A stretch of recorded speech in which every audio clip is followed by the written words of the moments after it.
Shalom amigos, y muy buenas, en el caso nuestro, buenas tardes. Estamos grabando hoy por la tarde esto. Estamos aquí en otra breve charla sobre el Talmud a cargo de nuestro profesor Enrique Fleischmann. Y bueno, ella nos va a decir ahora un tema que ya tratamos en una oportunidad anterior. Hoy vamos a profundizar un poco más en ese mismo tema que ahora él nos va a decir. Así que, hola Enrique, bienvenido de vuelta, un gusto que estés con nosotros. Y bueno, adelante pues. Hola Raúl, hola a todos los oyentes, todas las personas que nos miran ahora o en el futuro. Hoy vamos a tratar un tema que está relacionado a algo que hemos comentado hace un par de semanas, solo para dar una pequeña pincelada. Hace un par de semanas hemos hablado de la obligación de celebrar una boda el día miércoles. Estamos hablando en concreto en la boda en la cual, en la boda de una mujer que es su primera boda, se supone que es virgen. Hemos desarrollado un poco los argumentos que existen a favor de celebrar la boda en aquel día, y al final de la discusión lo que habíamos comentado era un poco aquellos casos en los cuales, a pesar de que existe la obligación de casarse un miércoles y a pesar de que existe un compromiso por parte del novio, casarse con la mujer y además mantenerla económicamente, hay ciertos casos que eximen de esta obligación. Estos tres casos en concreto que se tratan en el Talmud son el caso que se enferma el novio, se enferma la novia o la novia está dentro de su periodo de menstruación. En estos tres casos, el Talmud exime de la obligación de celebrar la boda el día miércoles o cuando toca, ¿no? Y da por la posibilidad de postergar. Aquí lo que se tiene que mencionar, y hay que ser muy claro, que estamos hablando de unas circunstancias que nosotros hoy en día las llamaríamos fuerza mayor, pero son fuerza mayor, primero que son temporales, o sea, no estamos hablando de una fuerza mayor que es, digamos, absoluta, digamos, un terremoto que destroza un edificio o un evento, digamos, de mayor envergadura. En este caso estamos hablando de algo muy puntual, la enfermedad es algo pasajero, en la gran mayoría de los casos, lo mismo con el ciclo de menstruación, por lo tanto, es una fuerza mayor, digamos, light, para decir de una forma. El segundo argumento, que es muy interesante también para entender la lógica que hay detrás de esta regla, es que si nosotros obligamos a celebrar la boda a pesar de la enfermedad, a pesar de la menstruación, estamos quitando de los cimientos de toda la argumentación el hecho de que cuando decimos que los novios se tienen que casar un miércoles es porque al día siguiente tienen que acudir al tribunal. Ahora, si uno de ellos está enfermo, la mujer está en menstruación, no pueden hacer, digamos, el acto que sirve para verificar la virginidad de la mujer, que es la relación sexual. Entonces, aquellas fuerzas mayores concretas tienen cabida dentro de la lógica de mantener la boda el día miércoles. No es casual que se elijan este tipo de fuerzas mayores. Eso es lo que hablamos hace 2 semanas, y lo que hablaremos hoy es cómo se comportan los compromisos en distintos aspectos de la vida matrimonial en otros casos de fuerza mayor. A continuación comentaremos esto un poquito, pero antes de seguir voy a comentar un poco lo que hablamos la semana pasada, un poco también para seguir la línea, que hacemos siempre un repaso de lo que comentamos la semana pasada. La semana pasada, en una pincelada, estuvimos hablando de la festividad de Tu B'Shvat, del día 15 de Shvat. Hemos dicho que esta fiesta, que se celebra una vez al año, desde el punto de vista, digamos, del Talmud, no es una fiesta de plantar árboles, porque los árboles se plantan a lo largo de todo el año, no es una fiesta en la que dedicamos tiempo para celebrar como hoy se hace, por ejemplo, lo que se llama el Seder de Tu B'Shvat, que es una cena. No se acostumbra, según el Talmud tampoco, a comer, como hoy en día se hace, frutos secos, distintos frutos relacionados con la tierra de Israel.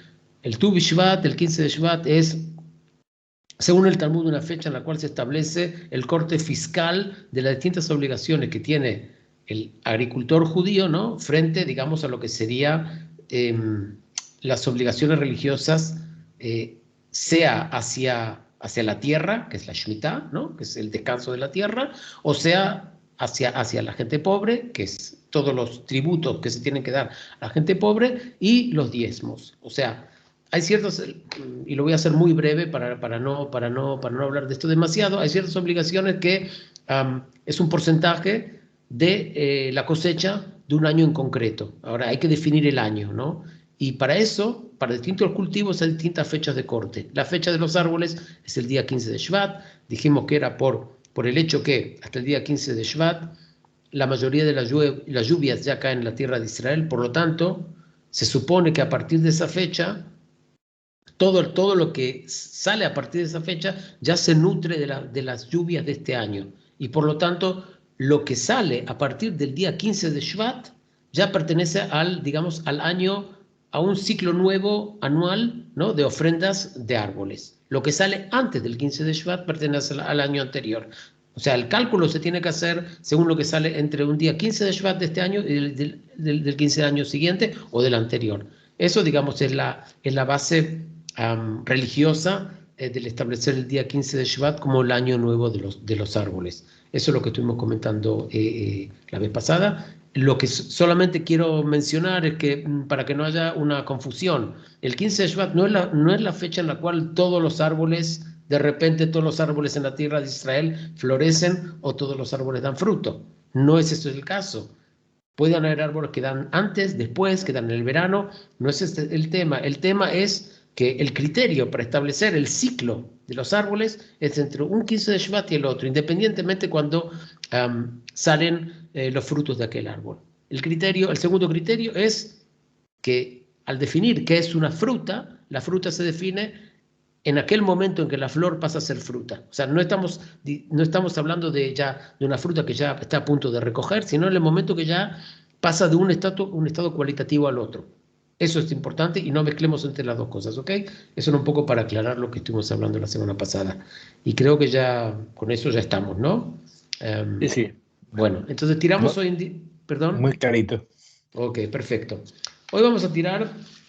Entonces volvemos al tema de Ktubot, volvemos al tema de las relaciones matrimoniales y hablamos de las fuerzas mayores que pueden existir en las relaciones matrimoniales. Y aquí, después de hablar de la fuerza mayor que exime de celebrar la boda, sale un rabino bastante importante, Raba en este caso, y decreta lo siguiente. Dice, en el caso de divorcio, ¿no? El get, ¿no? El divorcio se tiene que llevar a cabo sí o sí. En otras palabras, no existe un argumento de fuerza mayor para anular un divorcio. ¿Ok? Eso es lo que dice Rabas, es un decreto bastante tajante, bastante genérico, ¿no? Y por lo tanto, al ser tan genérico, al ser tan tajante, requiere un desarrollo de los argumentos y entender el porqué, porque no es un tema trivial, ¿no? Es un tema bastante gordo. Ahora, antes de entrar en el debate del Talmud, es importante entender de qué estamos hablando cuando hablamos de un divorcio condicionado, ¿no? ¿Por qué estamos hablando de un divorcio condicionado? Porque lo que dice Raba es que independientemente de las condiciones que se ponen antes del divorcio, el divorcio se tiene que hacer sí o sí. Entonces, claro, la pregunta dice, pero ¿qué significa eso de divorcio condicional? ¿Qué? Nosotros cuando nos casamos, se supone que nos casamos hasta que la muerte nos separe, ¿no? O sea, y si nos queremos separar, nos queremos divorciar, nos divorciamos, no ponemos condiciones. A ver, si tú hoy me haces una milanesa y no me haces un bife, yo me divorcio. O sea, no existe ese tipo de, por lo menos en las relaciones normales, ¿no? No existe ese tipo de condicionamientos a la hora de llegar a la conclusión que es un divorcio, ¿no? El divorcio o se realiza o no se realiza, ¿no? Pero condicionar es una cosa bastante peculiar. Y aquí, primero merece la pena explicar de qué estamos hablando cuando hablamos de un divorcio condicionado y luego ya empezar a entender qué es lo que quería decir Raba en su afirmación. Para no entrar en una descripción demasiado abstracta, Simplemente voy a citar el caso que menciona la Mishnah y el Talmud en este caso, para no complicarnos la vida demasiado, ¿no? El caso que trae Raba para argumentar su dictamen es el siguiente. Un judío, ¿no? Le dice a su mujer lo siguiente, y ahora estoy citando directamente de la Mishnah. Dice, mira, yo me voy de viaje. Le presenta un documento, le dice un documento, le enseñó un papel y dice, este es tu get, este es tu divorcio, ¿ok? Y si no regreso, en 12 meses. ¿Ok? Esa es la cita de la Mishnah, explicando un poco qué quiere decir, por qué el marido le da un documento y habla de 12 meses. Ahora tenemos, para entender eso, tenemos que un poquito hacer un viaje en el túnel del tiempo y situarnos en aquella época, ¿no? En el año 200, 300 de la era común. Cuando una persona salía de viaje, normalmente salía de viaje, no era para ir a viajar y volver al día siguiente, no cogía un avión y volvía en una semana, sino normalmente los viajes eran largos, viajes de negocios, comerciantes que había, peregrinajes, etc. Los viajes normalmente eran largos y además que eran peligrosos. O sea, estamos hablando de una época en la cual las competencias estatales de seguridad y digamos, de servicio a la ciudadanía no estaban muy desarrolladas y realmente era bastante peligroso y existía la posibilidad que un marido que se vaya de viaje de su ciudad por un largo periodo de tiempo, porque no se salía para ir a 2 días, porque económicamente no tenía sentido, existía la posibilidad de que la persona no regresase a su casa. Entonces, lo que hace el marido es, le entrega un documento a la mujer y dice, mira, si yo no vuelvo, ¿ok? En 12 meses, si yo no estoy de vuelta, tú, desde el punto de vista legal, se te considera como divorciada, ¿ok? Entonces, la condición es que el marido no regrese. Es el detonante, ¿no? De que la mujer pase a ser de una mujer casada a una mujer divorciada. Digamos, esa es la condición. Y a partir de este momento que entendemos de qué hablamos en condición, vamos a desarrollar un poco los argumentos. Hasta ahora está claro, ¿no? No hay... Sí, sí, bueno, digamos, se presta también a, como toda ley, como toda disposición, se presta a un uso abusivo de la misma, ¿no? Sí, sí. Como aquel chiste que se dice que el tío se fue por tabaco y no volvió más. Exacto. Eh, Bueno, al final de esta sesión vamos a hablar justamente de este caso. ¿Okay? No es exacto, no hablan del tabaco, pero sí, sí. ya hablaremos de eso. Muy bien. Pero ya te estás adelantando un poco. Déjame un poco desarrollar los No, argumentos. no, ¿Okay? yo voy como No, la gente que escucha, no sabía no, me parece de cada- perfecto. Significa que, digamos, tú estás tocando un tema que los rabinos también se dieron cuenta. O sea, no hablaron de tabaco, pero lo dijeron de otra forma, pero lo dicen, ¿ok? Pero vamos paso por paso, ¿ok? Entonces, el primer argumento Vale. que dice Raba, dice, cuando existe esta halajá, dicen, si la persona no regresa porque ha muerto, y es importante decir, es que se fue de viaje y durante ese viaje ha muerto, sea por el motivo que sea, por violencia, por enfermedad, ha muerto, ¿no? En este caso, no estamos hablando de un divorcio, ¿ok? Ese es el argumento. Entonces uno dice, pero ¿qué tipo de argumento es ese? Entonces, yo aquí lo que me gusta hacer cuando hablo del Talmud es no tanto entender la halajá, ¿no? Porque la halajá al final es un tema de estudiar los detalles, sino entender la forma de pensar. Lo que dice Raba es lo siguiente, dice, miren, si la Mishnah de forma explícita menciona la muerte como un caso, ¿no? Que no es divorcio, significa que el resto de fuerzas mayores sí eximen. ¿Ok? Perdón, el resto de fuerzas mayores no eximen. Repito, si el marido durante ese periodo de ese año, ¿no? Muere, ¿ok? Y él dio un compromiso, en ese caso no es divorcio, ¿ok? Entonces Raba dice, claro, como se menciona solamente el caso de su muerte, en todo el resto de casos, si no vuelve porque el avión, yo qué sé, se estrelló en los Andes, o no regresa porque tuvo una reunión y no llegó al barco, lo que sea, en estos casos, ¿ok? En estos casos sí es divorcio. O sea, eso él argumenta, ¿no? Ese es su argumento. Él dice, sí o sí es un argumento, sea la fuerza mayor que sea, es un divorcio fuera del caso que muere. Ese es su argumento. Lo Claro, interesante es... perdón, porque si muere ya no sería una divorciada, sino que sería una viuda. Muy bien, exacto. Ese es el argumento que le dan ahora los rabinos le responden. O sea, Sí, sí. aquí hay un debate. Está el argumento de Raba y ahora vamos a escuchar uno de los argumentos que contrarrestan la posición de Raba. Es exactamente, dice, a ver, pero perdóname, ¿no? Pero eso ya lo sabemos. Eso de que una persona muerta, que sabemos con certeza que está muerta, no puede dar un divorcio, eso ya lo sabemos. Aquí no hay, o sea, aquí no hay novedad. Es como, son palabras al viento, ¿no? No tiene ningún sentido.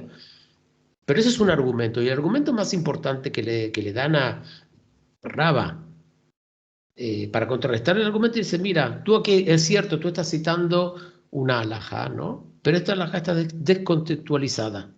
En realidad, el debate de que este principio de que la persona muerta no puede, no se puede divorciar, no tiene nada que ver con la fuerza mayor, sino tiene que ver con un debate, que es un debate ajeno, que es un debate que trata sobre, digamos, la fecha de validez de aquel documento que el marido le entregó a la mujer.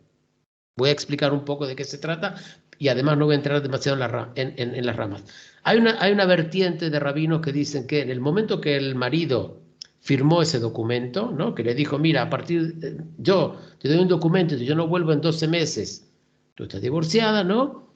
La mujer, pase lo que pase, ya se considera divorciada, ¿no? Por el hecho de que está la fecha de que se escribió el documento. O sea, es una especie de divorcio retroactivo. O sea, imagínate, el hombre sale de viaje ahora en enero de 2022, la fecha que figura en el documento es enero de 2022, él muere en junio de 2022, ¿no? Entonces los rabinos dicen, este señor no ha regresado hasta enero de 2023, por lo tanto esta mujer de forma retroactiva, a pesar de que este señor ha muerto en junio de 2022, nosotros la consideramos como divorciada ya en enero de 2022, por la fecha que hay en el documento. Entonces, es una opinión minoritaria. Entonces, cuando Raba cita esa cita, en realidad lo que está citando una cita que es correcta, pero que está tratando un tema totalmente distinto, que es un debate si la fecha que figura en el documento es válida, es importante o no. Es un debate aparte.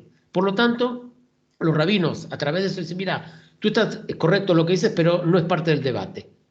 En otras palabras, para mí lo que es importante transmitir aquí a quien estudia esto es darse cuenta también cuando se expone un argumento, si realmente la cita que se da, en qué contexto se dio. Y los rabinos le dicen eso, el contexto es un contexto distinto, es irrelevante lo que estás diciendo. Por lo tanto, este argumento se quita de por medio, ¿ok? Además, aquí se abren, como pasa siempre con todos estas argumentaciones y estos matices, se abren otras posibilidades que también a su vez generan otros problemas, porque, por ejemplo, te pongo por Sí. ejemplo, el marido le puede dejar el consentimiento del divorcio sin fecha. Bueno, si me dejas, es Eh, que te estás adelantando, me estás robando, me estás me robando estoy me estoy adelantando a los jajamim. No, bueno, el siguiente caso, ahora voy un poquito en tu línea, pero no es exactamente, pero al final ya verás que es más o menos lo que está diciendo. Dicen, entonces, quien intenta defender la posición de Raba dice, bueno, vamos a tomar un caso distinto. Un caso en el que el marido le dice, mira, este es tu get, desde ahora, o sea, no le pone la fecha, le dice desde ahora, desde el momento que lo firma, ¿ok? Y si no regreso en 12 meses, y concretamente dice, si muero en 12 meses. O sea, digamos, del texto genérico que habíamos hablado hace un par de minutos, estamos hablando de un texto muy, muy, muy preciso, ¿no? Dicen, mira, primero, el get que te estoy dando no es un get genérico, eso es un get desde ahora. Y el segundo detalle es que si yo no vuelvo, no es si no vuelvo por cualquier motivo, si yo me muero, porque si yo me enfermo, entonces no es un divorcio. Solamente en caso que yo me muera, ¿ok? Es un divorcio retroactivo. ¿Ok? Es más o menos lo que tú... Sí, Pero no es un divorcio eso, eso volvemos a lo anterior, sí, es sí. un caso de viudez. No es un divorcio, porque él de forma Si, expresa, si no. se muere, Si se muere, pero ella le escribió, él le dijo, mira, tú estás divorciada desde el momento que yo estoy escribiendo este documento, desde ahora, desde enero de 2022. No le está diciendo, tú estás divorciada, le está diciendo a partir de ahora. Entonces tiene fecha, sí tiene No fecha. tiene fecha, pero también le dice desde ahora. Hay una intención explícita por parte del marido de que la mujer esté divorciada. Es explícito, no, es lo que es, a ver, Bueno, vale, es, si lo dicen, sí, y es el- válido, es válido, es válido. sí, sí.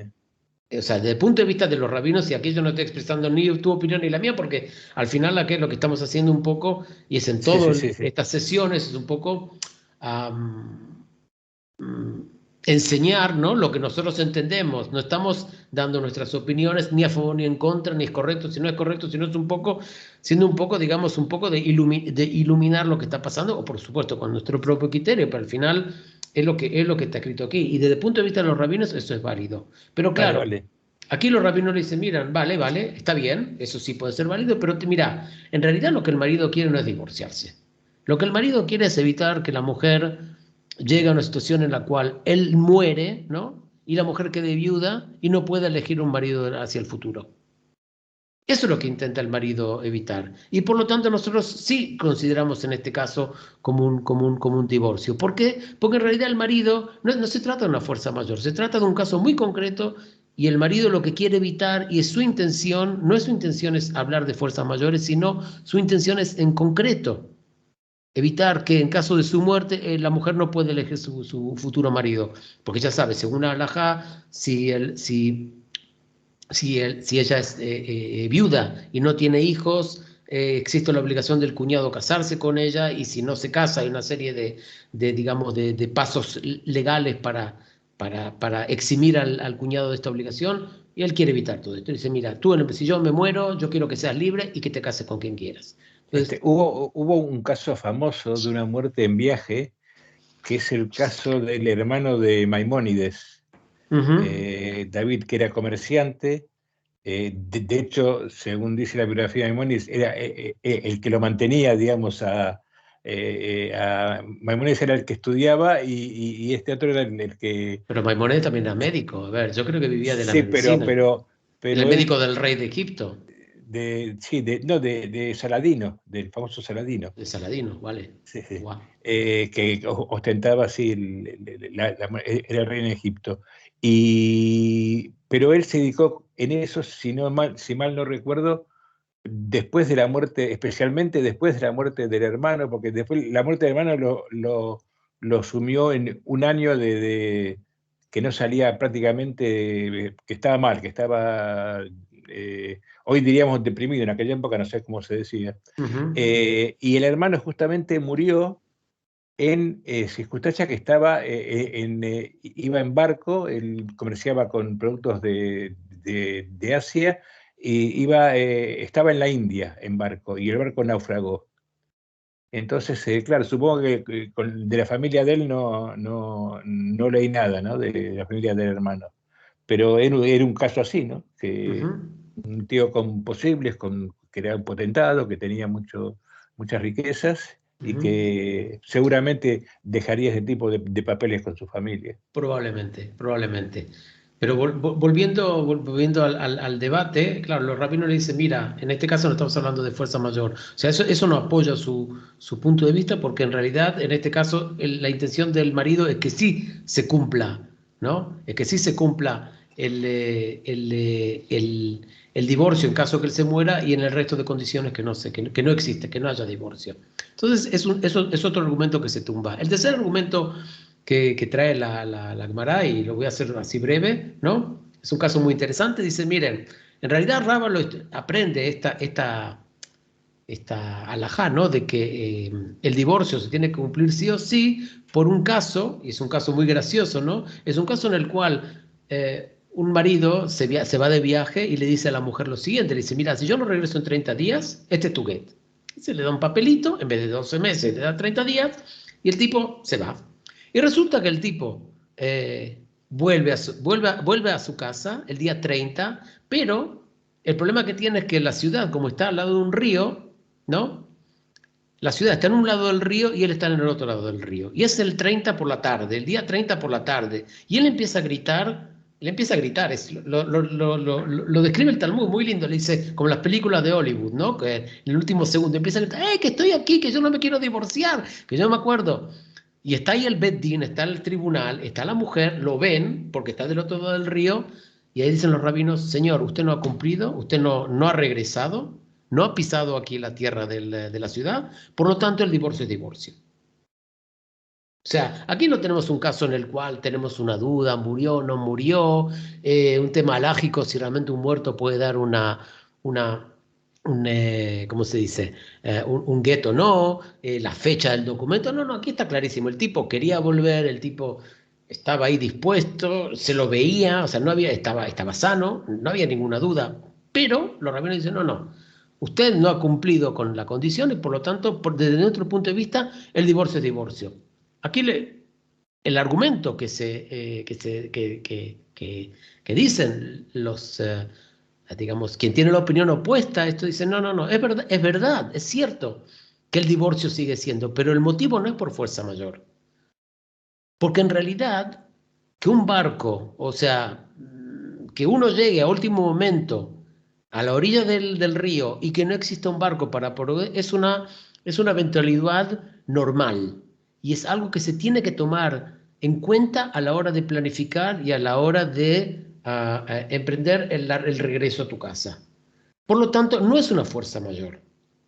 Es impresionante, yo lo digo en serio, desde el punto de vista, digamos, hoy en día, de 2000 años, casi 2000 años después, ¿no?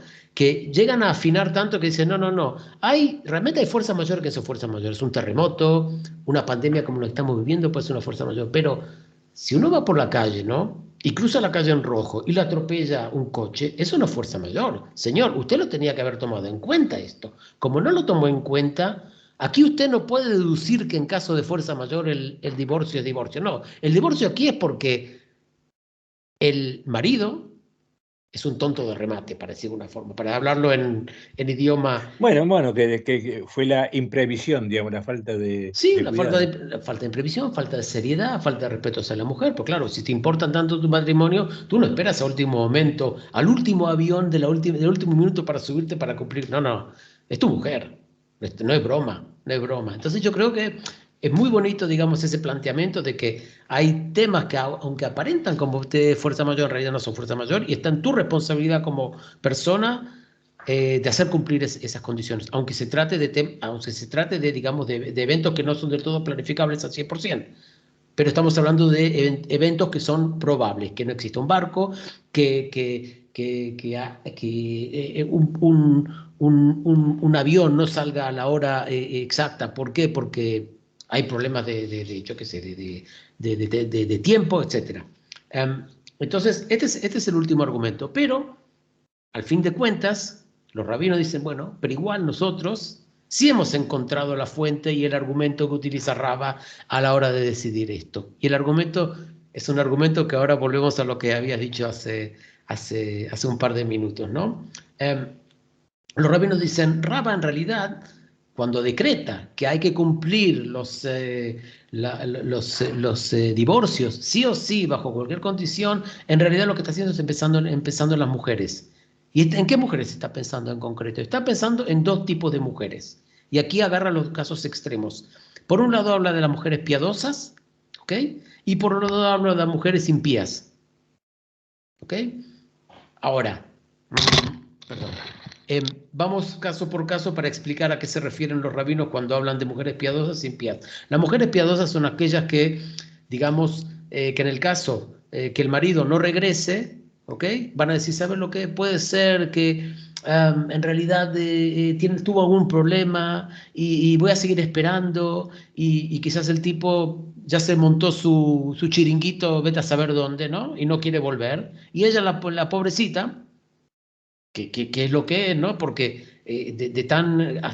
no sé si ingenua, pero por lo menos piadosa en el sentido de la bondad, ¿no? Dice, bueno, yo voy a esperar porque quizás va a volver, o hasta se entera que tiene una nueva familia y dice, ¿sabes lo que? Quizás se trata de algo, de una aventura pasajera y ya va a volver a casa. Entonces por eso esta mujer piadosa, ¿no? Llega a unas circunstancias que puede arrastrar años sin poder casarse de nuevo. ¿Por qué? Porque como como aceptamos eh, eh, el principio que se puede valorar una fuerza mayor, entonces claro, todo queda como colgado en el aire. La pobre queda colgada en el aire y durante años no se puede casar. Entonces los rabinos, para defender a ese tipo de mujeres, ¿saben lo que? Mira, el tipo no volvió, sea por el motivo que sea, se enfermó, encontró otra mujer, se montó un negocio, vete a saber dónde, se murió por lo que sea, ¿no? Como, si estamos antes de la incertidumbre, tú eres divorciada y borrón y cuenta nueva, ¿ok? Es bonito de verdad, porque aquí lo que estamos haciendo es permitir una salida legal, ¿no? A aquellas mujeres que están en un limbo legal. Porque la mujer, Sí, bueno, ya estamos casi en el tiempo, pero sí. quería comentar algo hubo un vídeo que hicimos hace un tiempo, bueno, que hice yo hace un tiempo Pero un con segundito, unos amigos. me dejas acabar el argumento y luego ya. Sí. Bueno, vale, vale, vale. No, porque Dale. quiero ya. Bueno, no, pero es sobre esto también, de las Ok, mujeres que se quedan solas, ok. que es el tema de las agunot. Sí, La aguna, que eso saltó, digamos, a primer plano de importancia después de la Primera Guerra Mundial, en donde muchas mujeres, en el caso de mujeres judías, no sabían qué había pasado con el marido, si se había muerto en la guerra, o como dices tú, si se había hecho otra familia, o se había escapado. ujú. Y eso fue se crearon asociaciones de mujeres que defendían sus derechos para tener, claro, los rabinos no le daban ningún papel que las eximiera para poder Claro, tener otra familia, y bueno, eso fue un problema muy claro. gordo. Claro, pero justamente es interesantísimo lo que estás comentando, está vinculado. Lo que hay que mencionar entre, digamos, no entre paréntesis, sino hay que mencionar que en este caso que estamos tratando hay un, hay un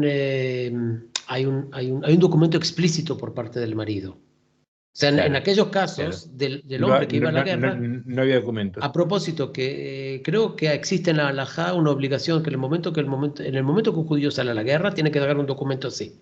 Ah, mira tú. Pero eso lo vamos a hablar en otra ocasión, porque lo tengo que Sí, sí, estudiar sí, un poco a sí. fondo, pero No, lo no, he leído. interesante. Ok. Interesante. Sí, sí. Sí, sale a la guerra, tiene que dejar esa. Es justamente por eso. El segundo caso es en las mujeres impías. Ahora, el término impía es un poco feo, ¿no? Porque al final no se trata de mujeres impías, sino se trata de mujeres que están luchando por sus derechos. ¿Por qué están luchando por sus derechos? Porque se trata no de las mujeres piadosas, ¿no? Que esperan toda la vida y se pueden morir en el camino, sino es aquellas que dicen, ¿saben lo que? Pasó el año, nosotros no sabemos lo que ha pasado, si ha muerto, si no ha muerto, si no quiere venir, si no quiere volver, lo que sea.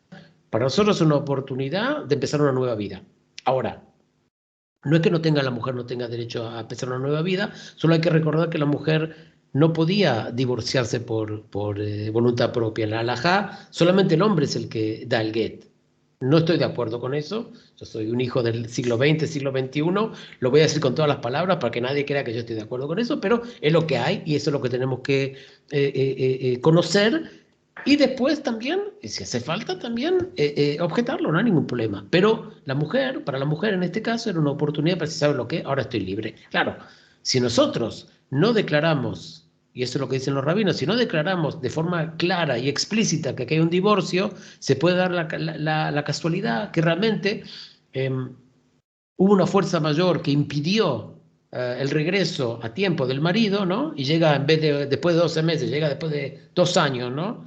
Y de repente sale ahí y la mujer en realidad ya se casó con otro, ¿ok?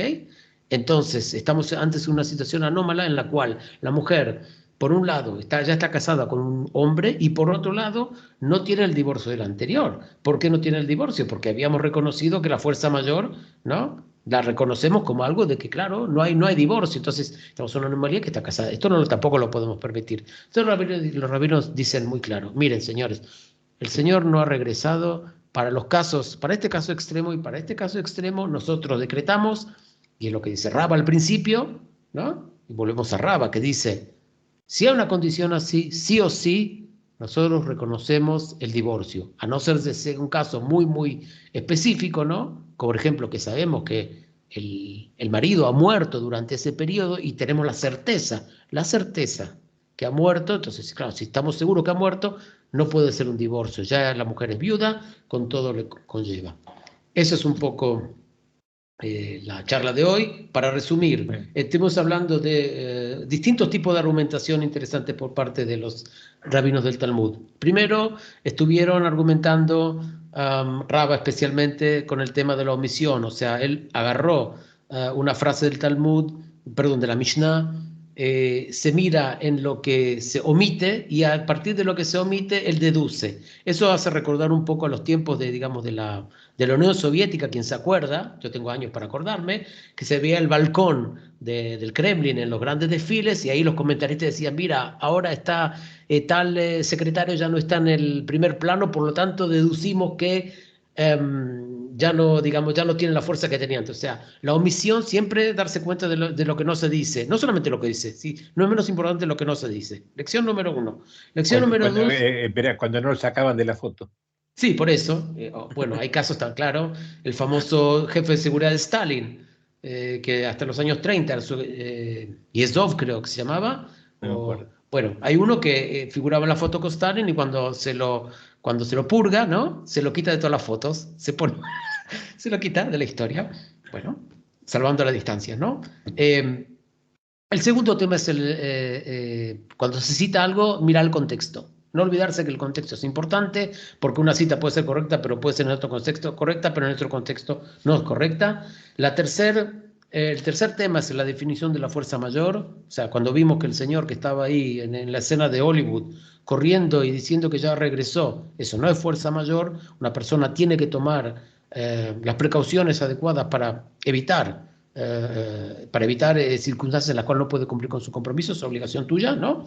Y la cuarta es el tema del entendimiento muy profundo de la psicología humana, que al final los rabinos optan no por cuestiones alágicas, sino por entender la psicología de los seres humanos en el fondo. En este caso son mujeres, ¿no? Las mujeres piadosas que siempre van a perdonar y que siempre que se van a... Y por otro lado, y que va a crear una anomalía que la mujer no puede retomar su vida, ¿no? Y por otro lado, la mujer que de alguna forma quiere retomar su vida, pero sin enganchada a su pasado. Entonces, los rabinos lo que hacen es borrón y cuenta nueva. Tenemos un compromiso, no queremos alargar este sufrimiento y por lo tanto nosotros cortamos por seco y a partir de este momento, a Misrael Hay. Bueno, ya está. Creo que Muy ya bien. está, ¿no? Muchas gracias. Muy bien, sí, fue suficiente. Okay. Sí, no, podríamos seguir hablando varias horas, pero ya tendremos la oportunidad. Tenemos la oportunidad de seguir charlando de esto. Okay. Muchas gracias, Enrique. Muchas gracias, Raúl. Lo que nos escuchan. Y hasta la próxima semana. Chao.